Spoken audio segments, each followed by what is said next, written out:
Solving absolute value inequalities. Okay, there are two different forms of inequalities. The first type will be of the form the absolute value of x is less than, or you could have also the less than or equal to symbol, then some value a. So for example, the absolute value of 3x minus 2 is less than 5.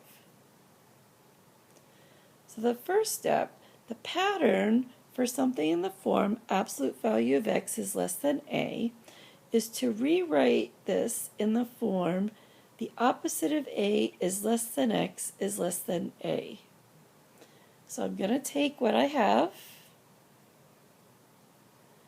I'm going to get rid of the absolute value symbol, and the expression will be sandwiched in between two opposite values.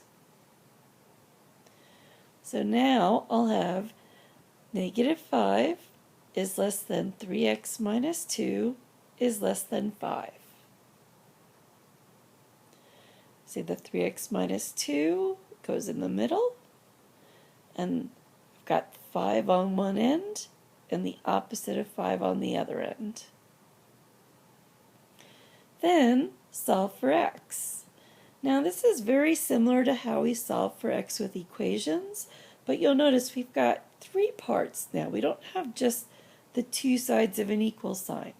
So here I want to get x by itself in the middle. I'm going to add 2 to all 3 places, in the middle, on the left, and on the right. And I get negative 3 is less than 3x is less than 7.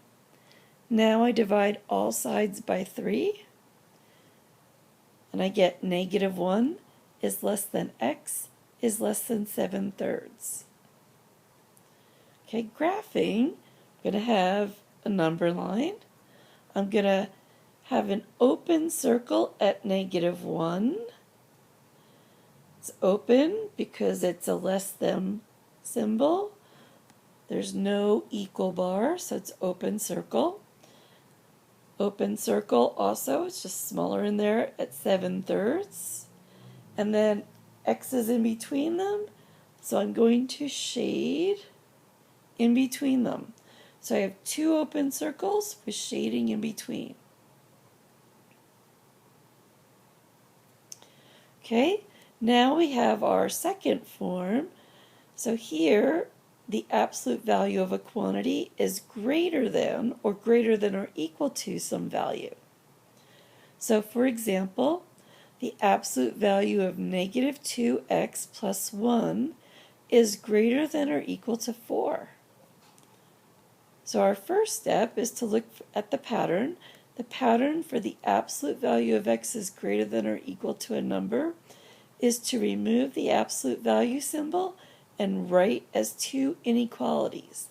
One will be x, so what was inside the absolute value symbol is less than or equal to the opposite of a, and the other one is x is greater than or equal to a.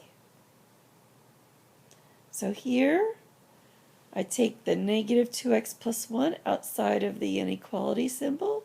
On the first one I have it's less than or equal to the opposite of 4, so negative 4.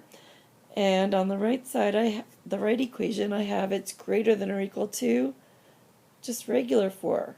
So that the second one looks identical to my original without the absolute value symbol.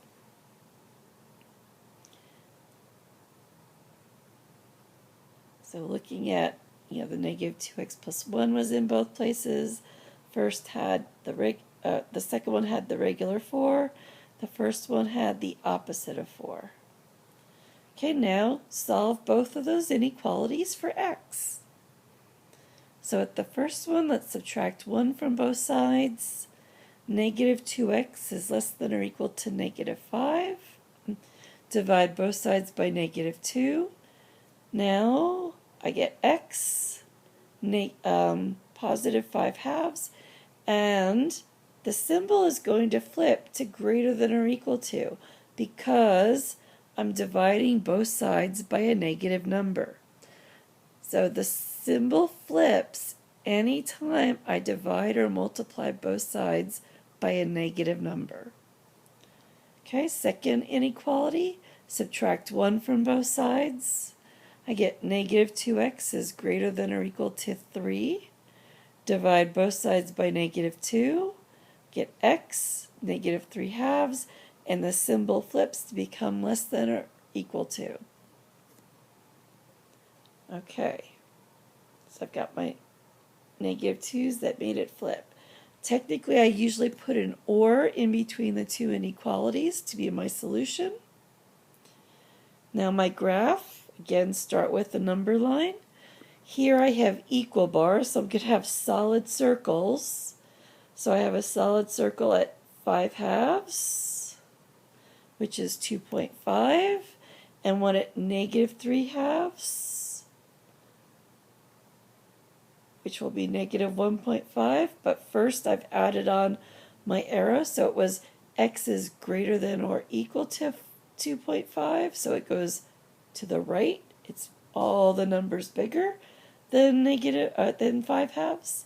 And then my second one, negative 1 half, which is negative 1.5. And then it says x is less than or equal to that value, so shade to the right.